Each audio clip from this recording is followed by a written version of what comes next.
প্রিয় শিক্ষার্থীবৃন্দ, সবাইকে স্বাগতম জানাচ্ছি আজকের অনলাইন ক্লাসে। কেমন আছো তোমরা? আশা করি সবাই ভালোই আছো। করোনার দ্বিতীয় ওয়েভ শুরু হয়ে গেছে যতদূর শোনা যাচ্ছে। তোমরা সবাই স্বাস্থ্যবিধি হয়তো মাঝখানে কিছুটা মানার ক্ষেত্রে স্লথ হয়ে গিয়েছিলে।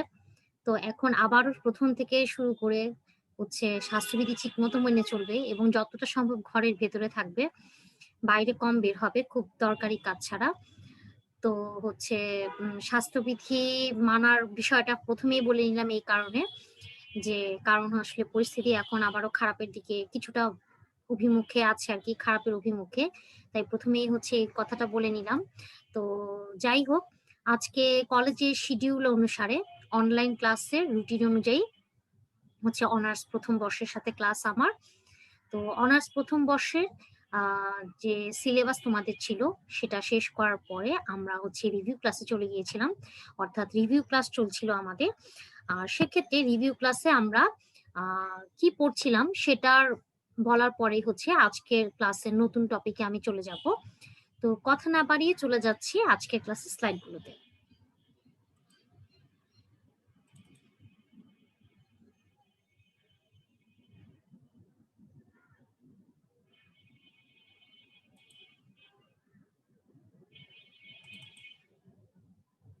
ঢাকা কলেজে আয়োজিত অনলাইন ক্লাসে তোমাদের সবাইকে আবারও স্বাগতম জানাচ্ছি।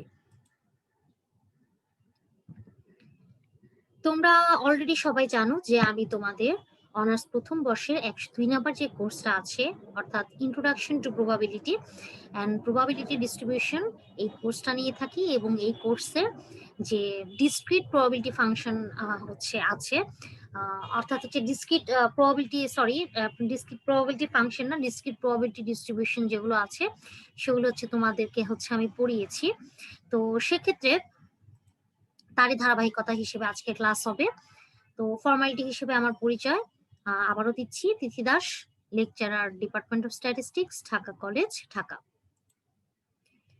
চলে আসলাম প্রিভিয়াস রিভিউতে, অর্থাৎ এত পয়সন ডিস্ট্রিবিউশন শুরু করার পরে আমরা পয়সন ডিস্ট্রিবিউশন থেকে কি কি পড়েছি প্রিভিয়াসলি সেগুলো একটু হালকা রিভিউ ফার্স্টে আমি দিয়ে নিচ্ছি, তাহলে তোমাদের কন্টিনিউশনটা ধরতে সুবিধা হবে। তো আমরা পয়সন ডিস্ট্রিবিউশন থেকে ওটার ডেফিনিশন দেখেছিলাম, তারপর পয়সন ডিস্ট্রিবিউশন হওয়ার জন্য যে কন্ডিশনস গুলো আছে সেই কন্ডিশনস গুলো দেখেছিলাম। অতঃপর আমরা কিছু এক্সাম্পল দেখেছিলাম, রিয়েল লাইফ এক্সাম্পল, যেখান থেকে আমরা সেই উদাহরণগুলো থেকে সহজেই পয়সন ডিস্ট্রিবিউশন ওই ঘটনাটা বা ওই কি বলে যে ভ্যারিয়েবলটা থাকবে সেটা পয়সন ফলো করবে কিনা সেটা সহজে ধরার জন্য আমাদের একটা কিছু এক্সাম্পল আমরা দেখেছিলাম, রিয়েল লাইফ এক্সাম্পল। তারপরেই আমরা পড়েছিলাম পয়সন ডিস্ট্রিবিউশনে কিছু ইম্পর্টেন্ট প্রপার্টি। অতঃপর আমরা চলে গিয়েছিলাম পয়সন ডিস্ট্রিবিউশন ডিরাইভেশনে, অর্থাৎ এই ডিস্ট্রিবিউশনটা আমি কিভাবে ডিরাইভ করেছি সেটা, কিভাবে এসেছে সেটা। তারপরেই হাইলাইটেড যে বিষয়টা, অর্থাৎ মিন ভ্যারিয়েন্স, সেগুলো আমরা বের করেছিলাম পয়সন ডিস্ট্রিবিউশনের জন্য। তারপরে আমরা মোমেন্ট জেনারেটিং ফাংশনও দেখেছিলাম কিভাবে বের করে পয়সন ডিস্ট্রিবিউশনের জন্য। রিকারেন্স রিলেশন দেখেছিলাম। তারপরে আমাদের যে ফার্স্ট 4 র মোমেন্টস আছে সেই 4টা র মোমেন্টস আমরা ক্যালকুলেশন করে বের করেছিলাম। শুধু তাই না, সেই র মোমেন্টস গুলা ব্যবহার করে আমরা সেন্ট্রাল মোমেন্টও বের করেছিলাম এবং সেখান থেকে আবার মিন ভ্যারিয়েন্স বের করাও দেখেছিলাম। এবং তোমাদেরকে আমার যতদূর মনে পড়ে তোমাদেরকে আমি বলেছিলাম যে তোমাদের এই জায়গাগুলো থেকে অনায়াসে এরকম কোশ্চেন হতেই পারে, যে র মোমেন্টস বের করে সেখান থেকে মিন ভ্যারিয়েন্স বের করে দেখাও। তো সেক্ষেত্রে তোমরা র মোমেন্টস বের করে সেখান থেকে সেন্ট্রাল মোমেন্টের সূত্র ব্যবহার করে তারপর মিন ভ্যারিয়েন্স এগুলো বের করতে পারো, ঠিক আছে? আচ্ছা, এরপরে যেহেতু মোমেন্টস এর কথায় আমরা চলে গিয়েছিলাম, তো মোমেন্টস থেকে আমরা ইজিলি স্কিউনেস এবং কার্টোসিস বের করতে পারি। তাই মোমেন্টস থেকে আমরা চলে গিয়েছিলাম স্কিউনেস এবং কার্টোসিসে, অর্থাৎ মেজার্স অফ স্কিউনেস এবং কার্টোসিস এগুলাও আমরা দেখে ফেলেছি পয়সন ডিস্ট্রিবিউশনের জন্য, ঠিক আছে? তো মোটামুটি পয়সন ডিস্ট্রিবিউশন কিন্তু প্রায় শেষের পথে এবং আজকে পয়সন ডিস্ট্রিবিউশনের লাস্ট রিভিউ। তো আজকে এই লাস্ট রিভিউ এর অংশ হিসেবে আমরা দেখব কিউমুলেন্ট জেনারেটিং ফাংশন আর কিছু ম্যাথমেটিক্যাল প্রবলেম, ঠিক আছে? তো মোটামুটি বলতে গেলে আজকে পয়সন ডিস্ট্রিবিউশনের রিভিউ ক্লাসই, অর্থাৎ ক্লাস টপিক যদি বলি তাহলে পয়সন ডিস্ট্রিবিউশন রিভিউ এর লাস্ট পার্ট। আর এই লাস্ট পার্টের অংশ হিসেবে আমরা দেখব কিউমুলেন্ট জেনারেটিং ফাংশন এবং কয়েকটা ম্যাথমেটিক্যাল প্রবলেমও করব, কার জন্য? পয়সন ডিস্ট্রিবিউশনের জন্য। তো চলো প্রথমেই আমরা দেখে নিই পয়সন ডিস্ট্রিবিউশনের জন্য কিউমুলেন্ট জেনারেটিং ফাংশন। আচ্ছা দেখো,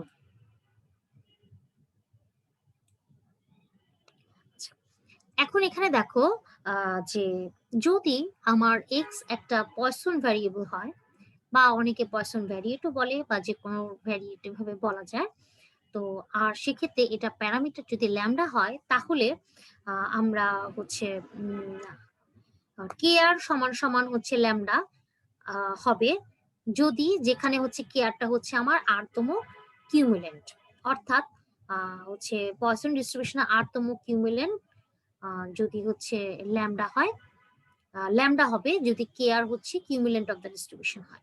ঠিক আছে, তো প্রথমেই আমাকে যে কাজটা করতে হবে, প্রথমেই হচ্ছে আমাকে মোমেন্ট জেনারেটিং ফাংশনে চলে যেতে হবে। যে দেখো এখানে ফার্স্টেই আমরা লিখেছি যে we have moment generating function of the distribution from the theorem. এখানে হয়তো থিওরাম আমি উল্লেখ করা হয়েছে, যেহেতু আমি এখানে বইয়ের অংশটা তোমাদেরকে তুলে নিয়ে এসেছি। তো যে বই থেকে আমি নিয়েছি, তোমাদের হচ্ছে রয় স্যারের বই থেকে আমি এটা নিয়েছি। তো রয়সের বইতে ওখানে থিওরাম 11.4.4 এ মোমেন্ট জেনারেটিং ফাংশনটা বের করে দেখানো আছে। ঠিক আছে, তো এর জন্য এখানে ওটা মেনশন করছে। তো তোমরা যখন লিখবে বা শিখবে, তোমাদের কিন্তু এটা মেনশন করার প্রয়োজন নেই, তোমরা সরাসরি লিখবে যে we have moment generating function of the distribution from of the Poisson distribution mxt equal to e to the power lambda e to the power lambda into e to the power t minus 1। আচ্ছা, এখন হচ্ছে যদি আমি normal x এর জন্য কিউমুলেন্ট generating ফাংশনটা লিখতে চাই, কিউমুলেন্ট জেনারেটিং ফাংশনের ফর্মটা যদি লিখতে চাই, আচ্ছা সেক্ষেত্রে সেটাকে যদি আমরা কে এক্স টি কিউমুলেন্ট জেনারেটিং ফাংশনকে যদি আমি কে এক্স টি দ্বারা ডিনোট করে থাকি, তাহলে সেই কিউমুলেন্ট জেনারেটিং ফাংশনের প্রকাশক হচ্ছে কে এক্স টি, এইটা সমান সমান হবে আমার যে ওই ডিস্ট্রিবিউশনের যে মোমেন্ট জেনারেটিং ফাংশন আছে, সেই মোমেন্ট জেনারেটিং ফাংশনের লগারিদম নিলেই হচ্ছে আমি হচ্ছে কিউমুলেন্ট জেনারেটিং ফাংশন পেয়ে থাকি। এইটা শুধুমাত্র পয়সন ডিস্ট্রিবিউশনের ক্ষেত্রে যে প্রযোজ্য তা নয়, যে কোনো ডিস্ট্রিবিউশনের জন্য, শুধু পয়সন ডিস্ট্রিবিউশন নয়, যে কোনো ডিস্ট্রিবিউশনের জন্য হচ্ছে আমি যদি মোমেন্ট জেনারেটিং ফাংশনের লগারিদম নিই, তাহলে উক্ত ডিস্ট্রিবিউশনের জন্য আমি কিউমুলেন্ট জেনারেটিং ফাংশন পাবো। আর এক্ষেত্রে দেখো, তাহলে হচ্ছে লগ এমএক্সটি করলে হচ্ছে আমরা কেএক্সটি অর্থাৎ কিউমুলেন্ট জেনারেটিং ফাংশনটা পাচ্ছি। তাহলে KXT equal to log of MXT, অর্থাৎ এই যে এমএক্সটির যে ফর্মটা আছে e to the power lambda into e to the power t minus 1, এটাকে আমরা হচ্ছে লগারিদম নিব। আর এই অংশটার অর্থাৎ এমএক্সটি, এটা যদি আমি লগারিদম নিই, অর্থাৎ এই অংশটা যদি আমরা লগারিদম নিয়ে থাকি, তাহলে আমরা কি পাবো? Log of E to the power lambda into e to the power t minus 1। তাহলে এক্সপোনেনশিয়াল ফর্মের লগ নিলে তোমরা জানো যে এক্সপোনেনশিয়াল এটা চলে যায়, বা সেক্ষেত্রে শুধুমাত্র পাওয়ারটা আমার চলে আসে। তো সেক্ষেত্রে lambda into E to the power t minus 1। Okay, আচ্ছা, তো হচ্ছে কে এক্স টি এর যে ফর্মটা আমরা পেয়ে গেলাম, হচ্ছে কিউমুলেন্ট জেনারেটিং ফাংশনটার ফর্ম হচ্ছে আমার তাহলে lambda into E to the power t minus 1। আচ্ছা, এখন আমি করব কি, এখানে একটু ভাঙবো, একটু ভেঙে এটাকে কিছু প্রসেসিং আমি করব, কিছু ফাংশনাল অপারেশন করব। কিরকম দেখো, আচ্ছা ই to the power t minus 1, ঠিক আছে, এখানে এই যে আমার ই টু দি পাওয়ার টি আছে, এই ই টু দি পাওয়ার টি সূত্রটাকে আমার ভাঙতে হবে। ই টু দি পাওয়ার সূত্র যদি আমি ভাঙি, তোমরা জানো যে বীজগণিত তোমরা ই টু দি পাওয়ার টি এর সূত্র শিখেছো। ই টু দি পাওয়ার টি এর সূত্র হচ্ছে 1 plus t square by 2 factorial plus t cube by 3 factorial plus t to the power 4 by 4 factorial plus dot dot dot plus t to the power r by r factorial. এই যে এই অংশটুকু হচ্ছে আমার ই to the power টি এর সূত্র। দেখো আমি কিন্তু তোমাদের স্লাইডে কার্সর দিয়ে দেখাচ্ছি অলরেডি। আচ্ছা, তাহলে ই টু দি পাওয়ার টি এর সূত্রটা আমরা এখানে বসিয়ে দিলাম, আর এখানে এই যে মাইনাস 1টা আছে, এই মাইনাস 1 আমরা দিয়ে দিলাম, আর বাইরে আমার ল্যামডা ছিল, এই ল্যামডা এই যে বাইরে দেওয়া আছে। ঠিক আছে, এখন দেখো আমার ফার্স্টে একটা 1 আছে, লাস্টেও একটা 1 আছে, এখানে প্লাস 1 আর এখানে আমার মাইনাস 1। আমি কিন্তু অনায়াসে এটা কাটাকাটি করে ফেলতে পারি, এবং আমি সেটাই করব।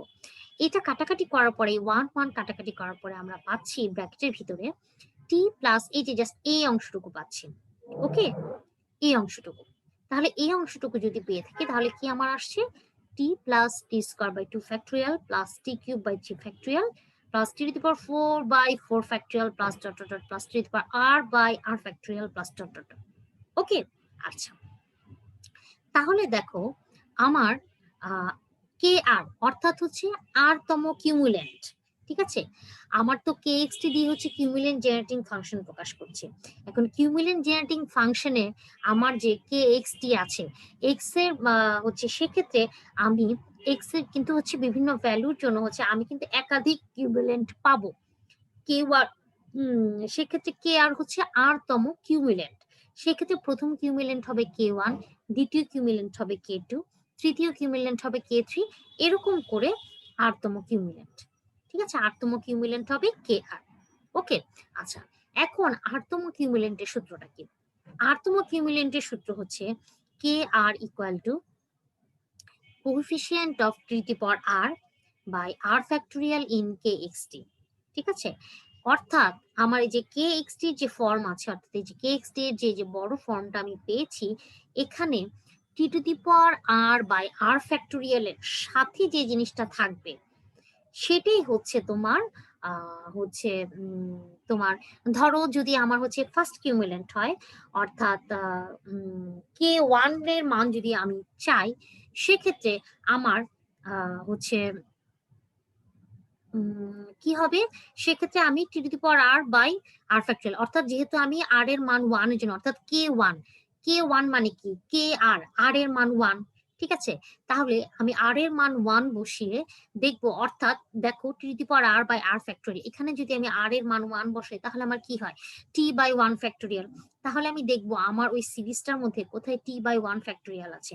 আর টি বাই ওয়ান ফ্যাক্টোরিয়াল যে কথা, ওয়ান ফ্যাক্টোরিয়াল মানেই ওয়ান, এটা তোমরা জানো, টি বাই ওয়ান ফ্যাক্টোরিয়াল যে কথা আর হচ্ছে শুধু টি একই কথা, কারণ ওয়ান ফ্যাক্টোরিয়াল সমান ওয়ান, তো টি বাই ওয়ান তো টি হবে, ঠিক আছে। তো আমরা দেখবো যে টি এর সাথে কি কোএফিসিয়েন্ট আমার দেওয়া আছে, টি এর সাথে যে কোএফিসিয়েন্ট আমার গুণাকারে থাকবে সেটাই হবে হচ্ছে কে ওয়ান এর মান, অর্থাৎ ফার্স্ট কিউমুলেন্টের মান। তাহলে দেখো এখানে যখন আমি কে ওয়ান বের করবো তাহলে হচ্ছে আমার আলটিমেটলি বের করতে হবে t to the power one by one factorial, অর্থাৎ টি এর কোএফিসিয়েন্ট কি আছে সেটা। এখন আমি এই সিরিজে চলে যাব, এই সিরিজে দেখলাম এই টি এর পাশে আমার কোএফিসিয়েন্ট হিসেবে আছে ওয়ান, ঠিক আছে, তো ওয়ান, আবার দেখো এই পুরোটা ব্র্যাকেটের বাইরে কিন্তু আমার একটা ল্যামডা আছে, ঠিক আছে, বাইরে একটা ল্যামডা আছে, তাহলে এই ল্যামডাটাও তো আলটিমেটলি ব্র্যাকেটের ভিতরে গুণাকারে আছে, তাই না? তো টি এর সাথে ওয়ান যেমন গুণাকারে আছে সেরকম ল্যামডাও তো গুণাকারে আছে, তাহলে আমার টি এর কোএফিসিয়েন্ট হবে হচ্ছে ওয়ান ইন্টু ল্যামডা, অর্থাৎ শুধু ল্যামডা। এবার আমরা চলে যাই কে টু এর মান কিভাবে বের করবো, অর্থাৎ আর এর মান যখন আমার টু হবে, এই আর এর মান এখানে আমার টু বসালে আলটিমেটলি কার কোএফিসিয়েন্ট আমি বের করবো, টি স্কোয়ার ডিভাইডেড বাই টু ফ্যাক্টোরিয়ালের হচ্ছে আমি কোএফিসিয়েন্ট বের করবো, অর্থাৎ টি স্কোয়ার বাই টু ফ্যাক্টোরিয়ালের সাথে কি আছে সেটাই হবে আমার কে টু এর মান। তাহলে এখানে আমি সিরিজে বের করি কোথায় আমার আছে টি স্কোয়ার বাই টু ফ্যাক্টোরিয়াল, এই যে দেখো এখানে আমার আছে টি স্কোয়ার বাই টু ফ্যাক্টোরিয়াল। এখন দেখো টি স্কোয়ার বাই টু ফ্যাক্টোরিয়ালের সাথে গুণাকারে কি আছে, সাথে কিছু নাই, অর্থাৎ ওয়ান গুণাকারে আছে, আবার বাইরে একটা ব্র্যাকেটে গুণাকারে ল্যামডা আছে, তাহলে এই সাথে গুণাকারে যে ওয়ান আছে তার সাথে ল্যামডা গুণ করে আমি হচ্ছে কে টু এর মান পাচ্ছি হচ্ছে কি ল্যামডা, ঠিক আছে। সেম ওয়েতে আমি যদি কে থ্রি বের করতে চাই সেক্ষেত্রে আমার বের করতে হবে কি টি কিউব বাই থ্রি ফ্যাক্টোরিয়ালের কোএফিসিয়েন্ট। এখানে দেখো টি কিউব বাই থ্রি ফ্যাক্টোরিয়াল সিরিজে কোথায় আছে, এই যে এখানে আছে টি কিউব বাই থ্রি ফ্যাক্টোরিয়াল, ঠিক আছে। এখন এটার সাথে কোন আকারে কিন্তু ওয়ান আছে, ওয়ানের সাথে ল্যামডা গুণ করলে হচ্ছে আমার ল্যামডাই আমি পাচ্ছি, ঠিক আছে। তাহলে হচ্ছে কে ওয়ান কে টু কে থ্রি সবগুলোর মান দেখো আলটিমেটলি কিন্তু প্রত্যেকটা ক্ষেত্রে আমি ল্যামডা পাচ্ছি। তাহলে কিন্তু আমাদের কাছে এটা পরিষ্কার যে k one equal to k two equal to k three equal to k four up to একেবারে কে আট পর্যন্ত, আটতম কিউমুলেন্ট পর্যন্ত হচ্ছে আমার মান হচ্ছে ল্যামডা আসবে, ঠিক আছে। আচ্ছা, তাহলে এই ক্ষেত্রে আমরা অনায়াসে এই কমেন্টস করতেই পারি বা এই সিদ্ধান্তে আসতেই পারি যে all cumulants of Poisson distribution are equal to lambda. অর্থাৎ পয়সন ডিস্ট্রিবিউশনের ক্ষেত্রে আমরা কিউমুলেন্ট জেনারেটিং ফাংশন থেকে যে কিউমুলেন্টস গুলা পেয়ে থাকি সবগুলা কিউমুলেন্টের মান হবে আমার হচ্ছে ল্যামডা। ওকে, আচ্ছা এবার আমরা চলে যাব হচ্ছে প্রবলেমে, ম্যাথমেটিক্যাল প্রবলেমে। আচ্ছা এখানে দেখো আমার একটা যে এখানে যে ম্যাথমেটিক্যাল প্রবলেমটা দেওয়া আছে, এখানে দেখো এক্সাম্পলটা দেওয়া আছে, the average number of calls received by a telephone operator during a time interval of 10 minutes during 5 PM to 5:10 PM daily is 3। ঠিক আছে, এখানে বলেছে যে আমাদের একটা টেলিফোন অপারেটিং যা হচ্ছে একজন একটা টেলিফোন অপারেটিং সিস্টেমে বা হচ্ছে একটা টেলিফোন অপারেটর প্লেসে সেখানে আমার হচ্ছে 5টা থেকে 5টা 10 এই 10 মিনিটের মধ্যে এই 10 মিনিট সময়ে প্রতিদিন এভারেজ হচ্ছে 3টা করে আমার কল আসে। ঠিক আছে, এখন আমাকে এখানে 3টা ইনসিডেন্স বা 3টা ঘটনার 3টা কেসে প্রবাবিলিটি বের করতে বলা হয়েছে। সেগুলা কি কি? What is the probability that the operator will receive? 1 number হচ্ছে নো কল, 2 নাম্বার হচ্ছে 1 কল, and 3 নাম্বার হচ্ছে at least 2 calls tomorrow during the same interval, same time interval। ঠিক আছে, আচ্ছা তো অর্থাৎ হচ্ছে কোনো কল আসবে না ওই 10 মিনিটে, তার প্রবাবিলিটি বের করতে বলা হয়েছে। একটা কল আসবে তার প্রবাবিলিটি বের করতে বলা হচ্ছে, এবং পরের দিন টুমোরো পরের দিন হচ্ছে এই সেম ইন্টারভালে হচ্ছে কমপক্ষে 2টা কল আসবে সেটা বের করতে বলা হয়েছে। ঠিক আছে, ওকে ফাইন। এখন দেখো আমরা সলিউশনে চলে যাই। সলিউশনে দেখো এখানে let x be the random variable designating the number of calls made during the interval। এখানে আমার x এর ফার্স্টে ডিফাইন করে নেওয়া হয়েছে এবং সেটা হচ্ছে নাম্বার অফ কলস ডিউরিং দ্য ইন্টারভাল, এবং ওই 10 মিনিট সময়ের মধ্যে যে নাম্বার অফ কলস কয়টা কল আসে সেটাই হচ্ছে আমার x এর মান। ঠিক আছে, এখন আমাকে যদি আমি হচ্ছে ম্যাথমেটিক্যালি প্রকাশ করি যে আমার কি কি বের করতে বলা হয়েছে, তাহলে আলটিমেটলি আমার নো কল অর্থাৎ এক্স এর মান 0-র জন্য প্রবাবিলিটি বের করতে বলা হয়েছে, হচ্ছে 1 কল একটা কল অর্থাৎ এক্স এর মান 1 এর জন্য প্রবাবিলিটি বের করতে বলা হয়েছে, এবং 2টা বা তার থেকে বেশি কলের প্রবাবিলিটি অর্থাৎ x greater equal to এর প্রবাবিলিটি বের করতে বলা হয়েছে। ঠিক আছে, তো যথারীতি আমরা হচ্ছে আমাদের যে পয়সন ডিস্ট্রিবিউশনের যে সূত্র আছে সেখানে আমরা মান বসিয়ে দিব। প্রথমে আমার probability of x equal to 0, তাহলে সেক্ষেত্রে আমরা জানি যে প্রবাবিলিটি পয়সনের জন্য সূত্র হচ্ছে e inverse lambda lambda to the power x by x factorial. আর এখানে তাহলে আমরা দেখতে পাচ্ছি যে আমাদের এখানে যেহেতু হচ্ছে আমার বলাই আছে যে ডেইলি এভারেজ 3টা কল আমার চলে আসে, তাহলে এখানে আমার ল্যামডার মান হচ্ছে আমার 3। ওকে, তাহলে হচ্ছে আমি এখানে বসিয়ে দিলাম e inverse 3 3 to the power 0 divided by 0 factorial. আর সেক্ষেত্রে দেখো 3 টু দি পাওয়ার 0 মানে হচ্ছে 1, 0 ফ্যাক্টোরিয়াল মানেও হচ্ছে 1, শুধু আমার থেকে যাচ্ছে ই ইনভার্স 3। আর ক্যালকুলেটর এটা ক্যালকুলেট করলে আমার আসে 0.0498। দেখো আমি তোমাদেরকে প্রথম অঙ্কটা একটু বেশি ডিটেল করে বলছি, পরবর্তী অঙ্কগুলো হয়তো আমি অতটা ডিটেল তোমাদেরকে যাব না, তো চেষ্টা করব প্রথম অঙ্কটাতে তোমাদের একটু ডিটেল বলে দেওয়ার। আচ্ছা, তারপরে দেখো 2 নাম্বারটাতে probability of x equal to 1। Okay, আচ্ছা এখানে দেখো এক্স এর মান আমার বসবে 3, তাহলে ই ইনভার্স 3 টু দি পাওয়ার যেহেতু হচ্ছে এক্স এর মান 1, তো এখানে আমার 1 বসবে, আর নিচে হচ্ছে 1 ফ্যাক্টরিয়াল যেহেতু এক্স এর মান আমার 1।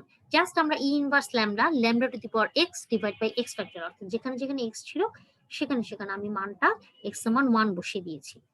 তো বসিয়ে দেওয়ার পরে দেখো 3 টু দি পাওয়ার 1 মানে হচ্ছে 3, 1 ফ্যাক্টরিয়াল মানে হচ্ছে 1, তাহলে 3 ই ইনভার্স 3। ওকে, আচ্ছা তাহলে সেক্ষেত্রে আমার মানটা কি আসছে 0.1494। আচ্ছা ঠিক আছে, তারপরে আসি আমি 3 নম্বরে অর্থাৎ পরবর্তীটাতে, অর্থাৎ probability of x greater equal two, অর্থাৎ x এর মান 2 এর সমান বা তার থেকে বড় হবে। তাহলে আমার প্রবাবিলিটিতে আমরা যে পুরো যে ক্ষেত্রটা আছে সম্পূর্ণ যে ক্ষেত্রটা আছে প্রবাবিলিটির এখানে সম্পূর্ণ যে ক্ষেত্রটা আছে সেখানে আমার 2 এর সমান বা 2 এর থেকে বড় কিছুর জন্য মান বের করতে বলা হয়েছে। তো এই কাজটা আমরা যদি একটু ছোট করে আনতে চাই তাহলে টোটাল প্রবাবিলিটি যদি 1 হয়, টোটাল প্রবাবিলিটি থেকে এই যে 2 এর সমান বা 2 এর বেশি অংশ চেয়েছে তার বিপরীত অংশ অর্থাৎ তোমার হচ্ছে 0 থেকে 1, 0 থেকে 1, 0 1 তারপরেই তো 2 3 4 5 এভাবে। তো পুরো 1 থেকে যদি আমি 0 1 এর জন্য প্রবাবিলিটির মান বাদ দেই তাহলে কিন্তু আমার 2 থেকে শুরু করে বাকি অংশটুকু প্রবাবিলিটি কিন্তু আমরা পেয়ে যাব।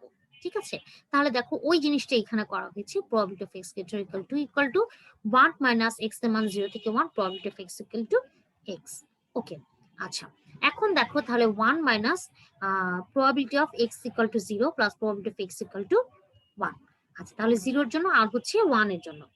আচ্ছা এক্স এর মান 0 এর জন্য প্রবাবিলিটির মান হচ্ছে 0.0498, আর এক্স এর মান 1 এর জন্য প্রবাবিলিটির মান হচ্ছে 0.1494। তাহলে এই দুটা যোগ করে যদি আমি 1 থেকে বিয়োগ করি তাহলে আমার মান আসছে 0.8008। ওকে, আচ্ছা এখন আমরা চলে যাচ্ছি 2 নম্বর প্রবলেমে। দেখো 2 নম্বর প্রবলেমে কি বলা আছে, আমি আমার ছবিটা একটু অন্য সাইডে সরিয়ে দিই।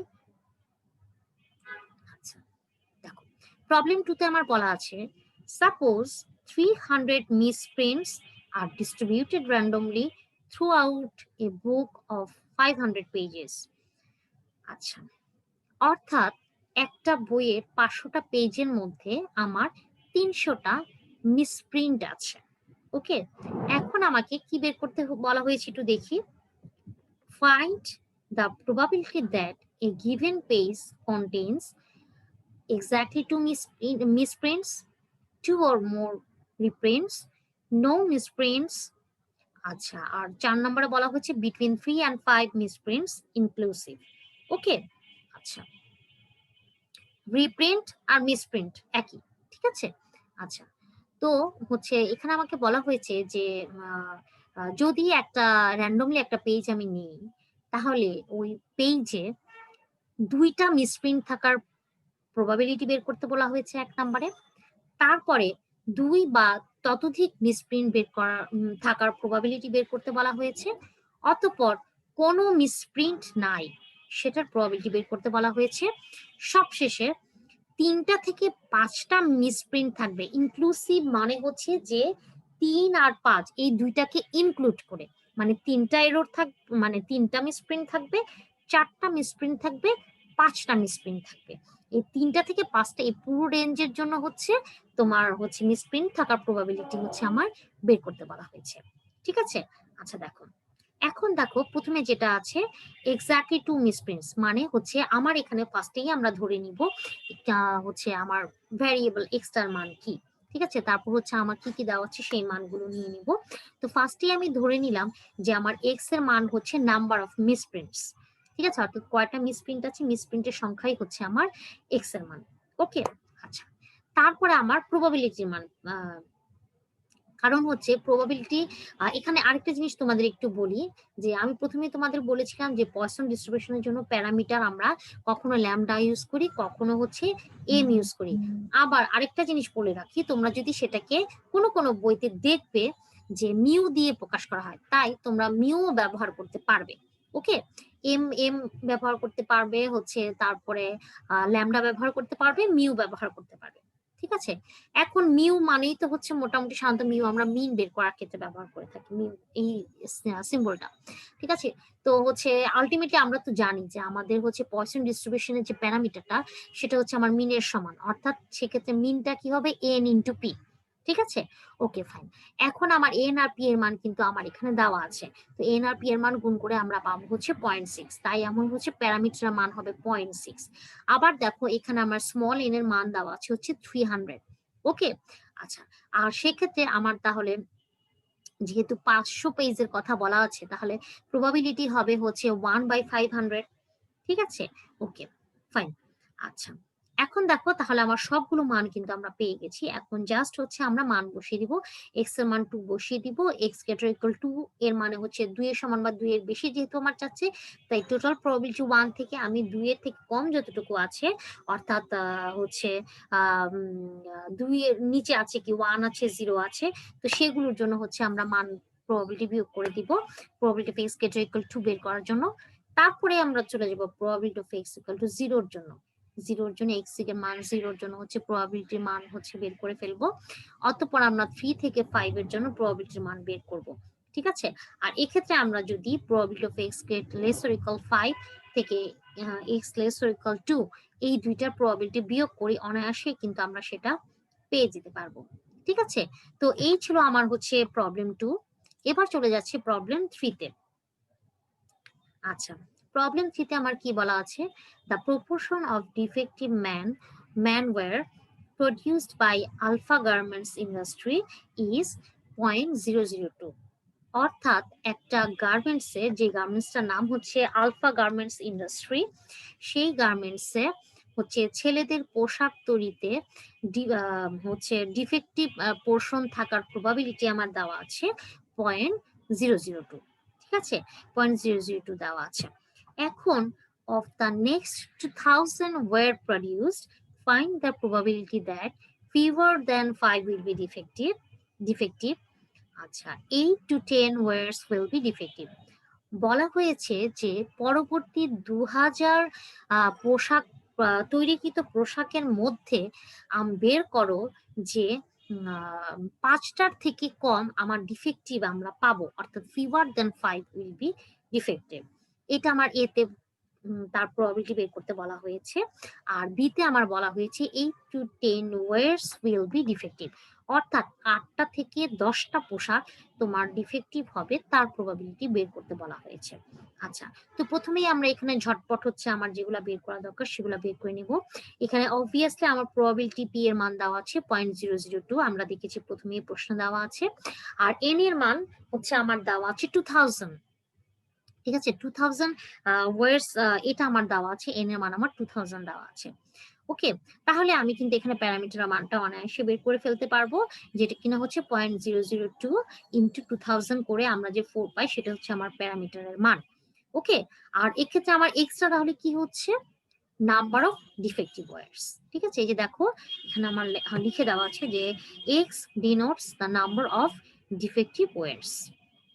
এখন হচ্ছে আমরা অঙ্কটাতে একটু দেখে ফেলি যে কি করা হয়েছে। তো পূর্বে হচ্ছে প্রশ্নটা আবার চলে যাচ্ছে একটু। প্রথমে কি বলেছে, fewer than 5 will be defective, তার প্রবাবিলিটি অর্থাৎ 5-এর থেকে কম। এই যে দেখো 5-এর থেকে কম হবে এক্স এর মান, তার প্রবাবিলিটি আমার বের করতে বলা হয়েছে। তো ক্যালকুলেট করলে এটা তোমার মান আসবে হচ্ছে 0.629। তারপরে আমি আবার দ্বিতীয় প্রশ্নটাতে যাচ্ছি। দ্বিতীয় প্রশ্ন আমার বলেছে 8 to 10 words will be defective, অর্থাৎ 8টা থেকে 10টা আমার ডিফেক্টিভ হবে, তার প্রবাবিলিটি।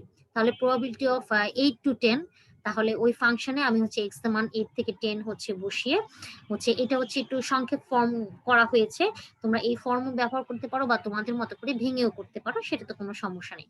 তো সেক্ষেত্রে আমার মান এসেছে হচ্ছে 0.048। এরপরে চলে যাচ্ছে আমার লাস্ট প্রবলেম, অর্থাৎ প্রবলেম 4 এ।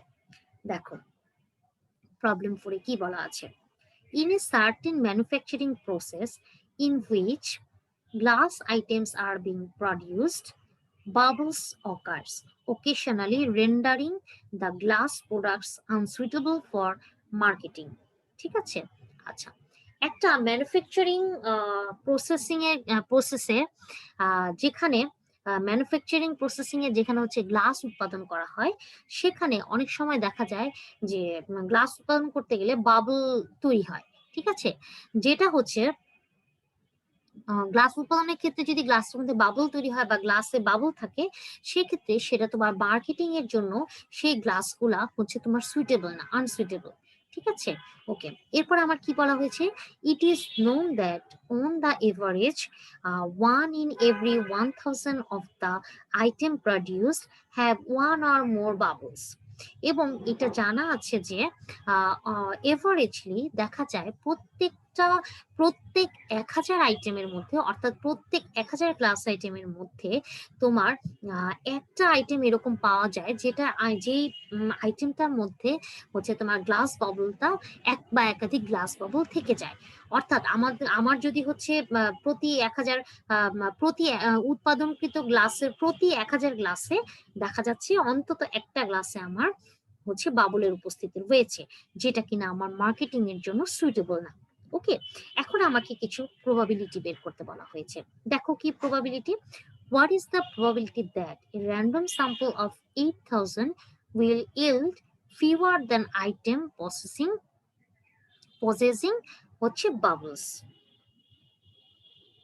ফিভার দেন এখানে হচ্ছে লেখাটা উঠেনি, ফিভার দেন 7 হবে, এখানে এই লেখাটা উঠেনি, এই যে দেখো একটু 7 এর মাথাটা শুধু উঠেছে, এখানে ফিভার দেন 7 আইটেমস পসেসিং বাবলস। ঠিক আছে, এখানে আমাকে বলেছে যে যদি আমার ৮,০০০ গ্লাসের একটা স্যাম্পল নেওয়া হয়, তাহলে সেক্ষেত্রে হচ্ছে ৬০টা গ্লাসের কম গ্লাসে তোমার হচ্ছে যদি ৮,০০০ স্যাম্পল না হয়, সেই ৮,০০০ স্যাম্পলের মধ্যে হচ্ছে ৬০টা গ্লাসের থেকেও কম সংখ্যক গ্লাসে হচ্ছে বাবল থাকবে, বা ৬০টা গ্লাসের থেকে কম সংখ্যক গ্লাস বাবলের জন্য হচ্ছে তোমার মার্কেটিং এর জন্য রিজেক্টেড হবে আর কি, মার্কেটিং এর জন্য হচ্ছে ইউজ করা যাবে না। ঠিক আছে? আচ্ছা, এখন বিষয়টা হচ্ছে এখানে কিছুটা একটু কেস আছে, যে দেখো এখানে যে এক্সপেরিমেন্টটা আমার দেওয়া আছে, এটা কিন্তু তোমার বাইনোমিয়াল এক্সপেরিমেন্টের সকল মানে মোটামুটি বাইনোমিয়ালের অনেকগুলা শর্ত পূরণ করে, যেখানে হচ্ছে আমার এন এর মানটা অনেক বড়, পি এর মানটা অনেক ছোট। এন এর মান কিন্তু আমার দেওয়া আছে ৮,০০০, যথেষ্ট বড়, এবং পি এর মানও দেওয়া হচ্ছে 0.001। হ্যাঁ, আচ্ছা,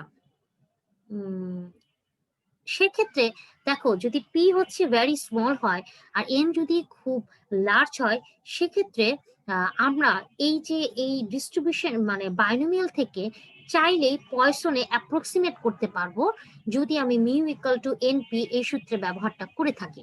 ঠিক আছে? তাহলে মিউ ইকুয়াল টু এনপি যদি আমরা হচ্ছে ব্যবহার করি, সেক্ষেত্রে মিউ হবে সেক্ষেত্রে আমার পয়সনের প্যারামিটার। এক্ষেত্রে আমরা বাইনোমিয়ালের থিম থেকে অ্যাপ্রক্সিমেশন করে হচ্ছে আমরা হচ্ছে পয়সনে চলে গেছি। ঠিক আছে? পয়সনের ফর্মুলা ব্যবহার করে কাজ করেছি। ওকে, আচ্ছা, মিউ ইকুয়াল টু এনপি সেক্ষেত্রে যদি আমরা বের করি, আর এন এর মান আমার এখানে দেওয়া আছে 8,000, পি এর মান দেওয়া আছে 0.001, অর্থাৎ সেক্ষেত্রে আমার মিউ এর মান আসছে হচ্ছে 8। আচ্ছা, এখানে এক্স আমার হচ্ছে নাম্বার অফ বাবলস। ওকে, আচ্ছা, X is a Poisson variate and thus using appendix 5। এখানে appendix 5 বলতে হচ্ছে আমাদের যে পয়সন টেবিল আছে, বইয়ের পিছনে গেলে তোমরা হচ্ছে পয়সন টেবিল পাবে, সেখান থেকেই হচ্ছে মানগুলো ব্যবহার করে এখানে অঙ্কটা করা হয়েছে। এছাড়াও তুমি যদি মান বসিয়ে ডিরেক্টলি হচ্ছে অঙ্কটা করো, সেক্ষেত্রে কিন্তু তোমার অঙ্কটা ভুল হবে না, অঙ্কটা কারেক্টই হবে। এখানে অঙ্কটাকে ছোট করার জন্য হচ্ছে অ্যাপেন্ডিক্সের হচ্ছে যে মান আছে সেখান থেকে মান এনে সরাসরি বসানো হয়েছে। ঠিক আছে? তাহলে দেখো probability of x less than 7 যা মান আমার বের করতে বলা হয়েছে, আর 7-এর থেকে ছোট বলতে আলটিমেটলি কিন্তু আমরা 6-এর সমান মানে 6 থেকে শুরু করে 6-এর থেকে ছোট যেগুলো আছে সেই মানগুলোই আমরা নিব। আর সেক্ষেত্রে আমার 0 থেকে কিন্তু সবচেয়ে ছোট মান হবে 0, 0, 1, 2, 3, 4, 5, 6 পর্যন্ত আমার যাবে। তাহলে যদি আমি রেঞ্জ হিসেবে লিখি, তাহলে আমার রেঞ্জ আসবে 0 থেকে 6 পর্যন্ত। আর আমার পয়সন ডিস্ট্রিবিউশনের ফর্ম হচ্ছে e inverse mu to the power x divide by x factorial. আমি ল্যামডার পরিবর্তে জাস্ট মিউ বলেছি, তোমরা মিউ দিয়েও প্রকাশ করতে পারো, ল্যামডা দিয়েও প্রকাশ করতে পারো।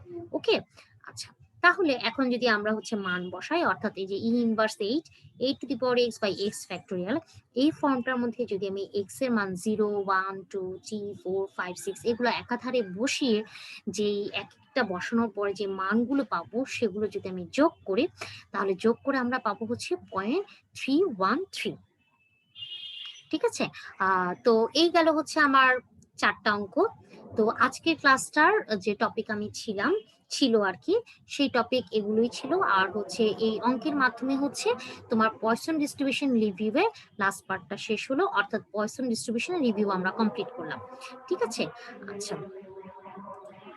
এখন হচ্ছে তোমাদেরকে বলবো যেটা, সেটা হচ্ছে তোমরা হচ্ছে এখানে আমি স্লাইডের ফার্স্টেই যে প্রিভিউ দিয়েছিলাম, সেখানে কিন্তু হচ্ছে টপিক গুলা মোটামুটি পয়সন ডিস্ট্রিবিউশন থেকে হচ্ছে আগে কি কি পড়ানো হয়েছে রিভিউ ক্লাসে সেগুলা কিন্তু আমি পয়েন্ট আকারে দিয়েছি। তো তোমরা হচ্ছে এই পয়েন্ট গুলা যদি একটু রাখো, তাহলে কিন্তু তোমাদের গোছানো থাকলো বিষয়টা যে পয়সন ডিস্ট্রিবিউশন থেকে আলটিমেটলি আমার হচ্ছে কি কি জিনিস পড়তে হবে। তো এই ক্ষেত্রে আরেকটা জিনিস বলে রাখি, পয়সন ডিস্ট্রিবিউশনে চাইলে তোমরা পয়সন ডিস্ট্রিবিউশনের জন্য যে অ্যাডিটিভ প্রপার্টি আছে সেটাও তোমরা পড়ে নিতে পারো, সেটাও তোমাদের জন্য একটা ইম্পর্টেন্ট টপিক। সেক্ষেত্রে হচ্ছে যদি আমার এন সংখ্যক পয়সন ভ্যারিয়েট থাকে, তাহলে সবগুলো পয়সন ভ্যারিয়েট যোগ করে আমরা নতুন যে ভ্যারিয়েটটা পাবো বা নতুন যে ভ্যারিয়েবলটা পাবো সেটাও কিন্তু আমার পয়সন ডিস্ট্রিবিউশন ফলো করবে। অর্থাৎ এন সংখ্যক পয়সন ভ্যারিয়েটকে যোগ করলে আমরা নতুন যে ভ্যারিয়েটটা পাবো সেটাও আমার পয়সন ভ্যারিয়েট হবে। ঠিক আছে? তো হচ্ছে ওইটাও চাইলে তোমরা একটু পড়ে নিতে পারো। আর বাকি যে টপিকগুলো আছে টপিকগুলো সবই হচ্ছে লেখা আছে। তো আশা করি তোমাদের বুঝতে সমস্যা হবে না। তো এর মধ্য দিয়ে আজকের ক্লাসের মধ্য দিয়ে হচ্ছে পয়সন ডিস্ট্রিবিউশনের জন্য রিভিউ শেষ হলো। তো সবাই তোমরা ভালো থেকো, সুস্থ থেকো, এবং আমার জন্য সবাই দোয়া করো, এবং তোমাদের জন্য সবার জন্য শুভকামনা রেখে আজকের ক্লাস এখানেই শেষ করছি। ধন্যবাদ সবাইকে।